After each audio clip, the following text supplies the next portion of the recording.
The endless corridor. It all started with a dare. My friends and I were out on a dull Friday night, and someone brought up the abandoned hotel at the edge of town. You've heard the stories. Ghostly whispers, people disappearing, time standing still. But they were just stories, right? Nobody actually believed them. Still, after a few beers, bravery, or maybe stupidity, set in. The challenge was clear. Spend an hour in the infamous room 203. The others laughed, confident I wouldn't last 5 minutes. My pride wouldn't let me back down, so I grabbed a flashlight and set off, leaving their mocking voices behind me. The hotel was a monolith of decay, a towering shadow under the pale glow of the moon. Its windows were shattered, vines snaked through the cracks, and the front door hung limply on rusted hinges. The air grew colder as I stepped inside, my footsteps echoing on the warped wooden floor. The smell of mildew and something metallic filled my nose. Each hallway seemed to stretch farther than the last, and the flickering flashlight in my hand felt like a lifeline in the oppressive darkness. Room 203 wasn't hard to find. It stood out, pristine, untouched by time. The door was smooth, unblemished, and eerily inviting. When I turned the knob, the door opened too easily, like it was expecting me.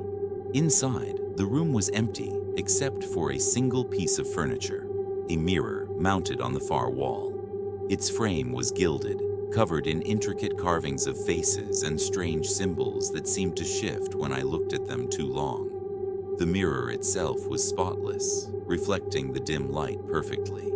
But something wasn't right. At first, I thought it was just my nerves, but the figure in the mirror wasn't moving with me. It wasn't me. Its eyes were sunken, its grin too wide, stretching unnaturally across its face. I took a step back, and so did it. But it didn't match my movement. My heart pounded in my chest as I reached out toward the door.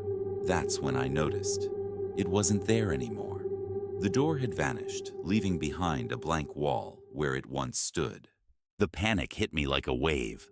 I turned back to the mirror, hoping it was just a trick of the light, a bad prank. But the reflection leaned closer, grinning wider. Then it whispered, "Run." The walls around me began to shift, groaning and cracking as they stretched outward. The small room expanded into a long, twisting corridor, the mirror now a distant speck at its end. The walls seemed alive, pulsating like they were breathing, their surface damp and glistening. My flashlight flickered, its beam barely piercing the oppressive darkness. Doors lined the hallway, each one slightly ajar, with faint whispers seeping through the cracks. I started walking, the sound of my footsteps swallowed by the strange, wet squelching beneath my shoes. The whispers grew louder, some beckoning, some laughing, others crying. I passed door after door, too afraid to look inside, but the further I went, the darker it became.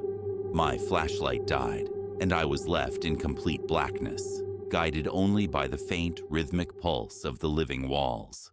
I don't know how long I wandered before curiosity or desperation got the better of me. I chose a door at random, its wood warped and rotting. The whispers behind it sounded different, almost familiar. When I opened it, I saw myself. I was sitting at a desk, staring into another mirror identical to the one in room 203. The figure sitting there looked up at me, but it wasn't right. Its grin was too wide, its eyes void of any humanity. It raised its hand and pointed at me, mouthing words I couldn't hear. Then it stood, and its face split open, revealing rows of jagged teeth and a deep, endless void. Before I could react, the door slammed shut, and the whispers around me turned to screams. I ran.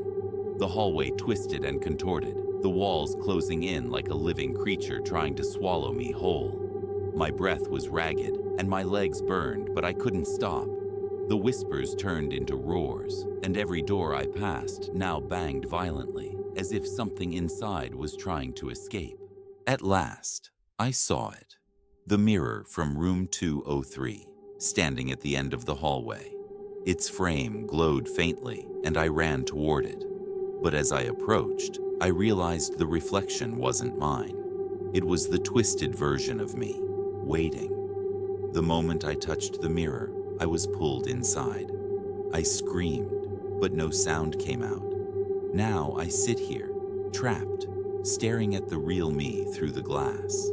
I can see my friends searching for me, but they'll never find me. The hotel won't let them. I've learned one thing in my time here. The mirror isn't just a reflection, it's a doorway. And once you step through, there's no coming back. So if you ever hear about the abandoned hotel on the edge of town, do yourself a favor. Stay far, far away. The corridor is endless, and it's always looking for someone new.